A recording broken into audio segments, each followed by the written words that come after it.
வணக்கம். யாரெல்லாம் வடமொழின்னு சொல்றீங்களோ, யாரெல்லாம் சமஸ்கிருதம், ஹிந்தி, அந்நிய மொழி, வடமொழின்னு சொல்றீங்களோ, அவங்க வாயில தமிழ் நிக்காது அப்படிங்கறத நான் சொல்லிக்கிறேன்.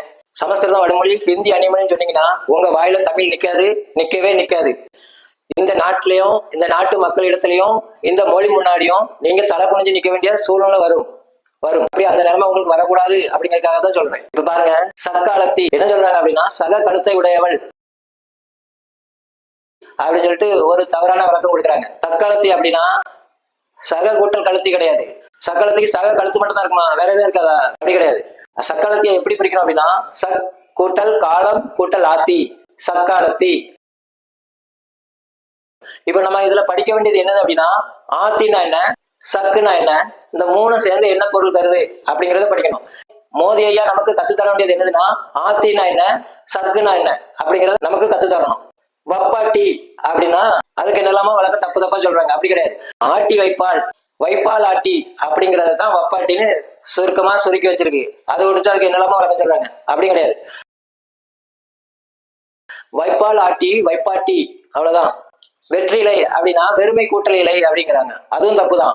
வெற்றி கூட்டல் இலை, வெற்றிலை, இதுதான் அதோட பொருள். அந்த இலைக்கு பேரே வெற்றிலை தான். ஆனா தப்பு தப்பா சொல்றாங்க. ஏன்னா சமஸ்கிருதம் வடமொழி சொன்னா உங்க வாயில தமிழ் நிக்காது. கோடாரி அப்படின்னா கோடு கூட்டல் அரி, கோடரி அப்படிங்கிறாங்க. அப்படி கிடையாது. கோடா கூட்டல் அரி தான் கோடாரி. நம்ம கத்துக்கிட வேண்டியது கோடா அப்படிங்கறத கத்துக்கணும். கோடு கூட்டல் அரி கிடையாது. கோடா கூட்டல் அரி தான் கோடாரி.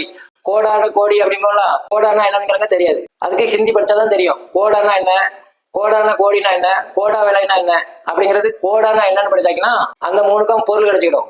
ஆனா ஹிந்தி தெரியாத இவங்களுக்கு, அதனாலதான் இந்த பிரச்சனை. தப்பு தப்பா அர்த்தம் சொல்லி கொடுத்து பிள்ளைங்களையும் மக்களையும் தப்பு தப்பா வளர்த்து விடுறாங்க. ஹிந்தி படிச்சாதான் தமிழுக்கு அர்த்தம் சொல்ல முடியும். தமிழுக்கு அர்த்தம் சொல்லணும்னா ஹிந்தி தெரிஞ்சாதான் அர்த்தம் சொல்ல முடியும்.